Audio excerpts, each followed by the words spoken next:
సంపన్నులకే మోడీ చెయ్యతును అందిస్తారా అంటే అవుననే సమాధానాలే వినిపిస్తున్నాయి. 2014 నుండి అప్రతిహితంగా దేశాన్ని పాలిస్తున్న నరేంద్ర మోడీ ఏలోడిలో కొంతమంది కార్పొరేట్ వ్యక్తులు తమ సంపదను ముబ్బడిగా పెంచుకున్నారు.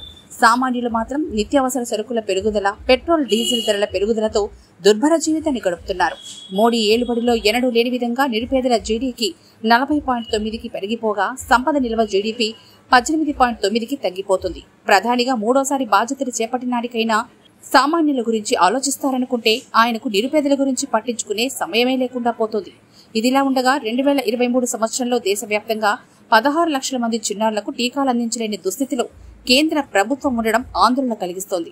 ఈ చిన్నారులకు భవిష్యత్తులో పోలియో, హెపటైటిస్ బి వంటి మహమ్మారి రోగాలొచ్చే అవకాశాలు ఎక్కువగా ఉన్నాయి. ఒకవైపు దేశం సమస్యలతో అల్లాడుతూ ఉంటే ప్రధాని మోదీ విదేశీ పర్యటనలతో కాలం వెళ్లదీసేస్తున్నారు.